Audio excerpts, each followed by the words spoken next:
Nalgonda RTC డిపోలో Nalgonda to Hyderabad కి ఓ AC bus 4 డీలక్స్లు Palle Velugu బస్సుల్ని ప్రారంభించారు మంత్రులు కోమటిరెడ్డి వెంకటరెడ్డి పొన్నం ప్రభాకర్.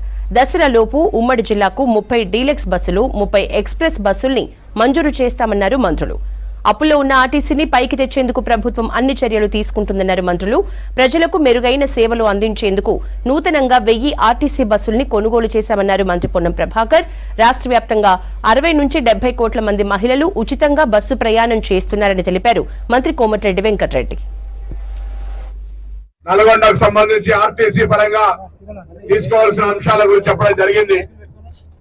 నేను వారికి సందర్భంగా ఏసీ బస్సు ప్రారంభోత్సవం చేసిన సందర్భంగా ధన్యవాదాలు తెలియజేస్తూ ఆర్టీసీ సంస్థను కార్మికులను ప్రయాణికుల సౌకర్యాల కొరకు మీరు రవాణా శాఖ మంత్రిగా మీరు అందిస్తున్నటువంటి సహకారంతో ట్రాన్స్పోర్ట్ మినిస్టర్ గా ధన్యవాదాలు తెలియజేస్తా ఉన్నాను.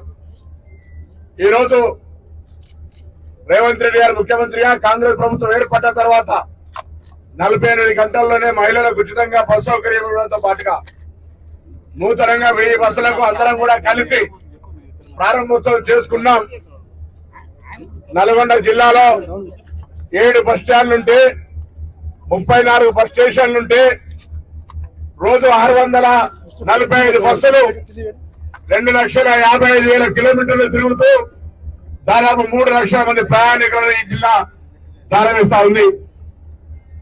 ఇక్కడి నుంచి కొత్తగా బస్సులు కావాలని అడిగినారు.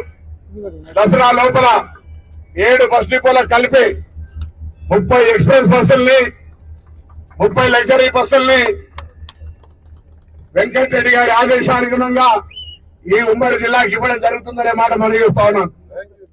తప్పకుండా ఈ రోజు మీరు చూస్తున్నారు 7 మాసాలు దాటి ఈ రోజు మనం 8వ మాసంలో కొత్త ప్రజా ప్రభుత్వంలో ఉన్నాం. మొట్టమొదటి స్కీము 2వ రోజే ఉచిత ఆర్టీసీ బస్ చెప్పిన ప్రకారం ఇందిరమ్మ మాట ప్రకారం ఇవ్వడమే కాదు, ఆ రోజు నుంచి ప్రతిరోజు ఆర్టీసీ సంస్థని బలోపేతం చేస్తూ 60-70 కోట్ల మంది మహిళల్ని అక్కా చెల్లెలని ఇలా ఉచితంగా వాళ్ళ గమ్య స్థానాలు పోయించే విధంగా ఉచిత ట్రాన్స్పోర్ట్ ఇస్తూ ఇంకా ట్రాన్స్పోర్ట్ డిపార్ట్మెంట్ టీజీఆర్టీసీని బలోపేతం చేయడానికి ప్రతిరోజు సంస్థ కోసం గట్టిగా కృషి చేస్తున్న పొన్నం ప్రభాకర్ గారికి ఈ సందర్భంగా నల్గొండ ప్రజల పక్షాన వారికి నిజంగా కూడా అభినందనలు. ఎందుకంటే ఇవాళ కొత్త బస్సులు కొనే కార్యక్రమం కానీ ఉద్యోగుల సమస్యలు నా ముందరనే ఎన్నోసార్లు నన్ను కూడా పిలిచిండు, ఉద్యోగుల సమస్యలు పరిష్కరించిండు.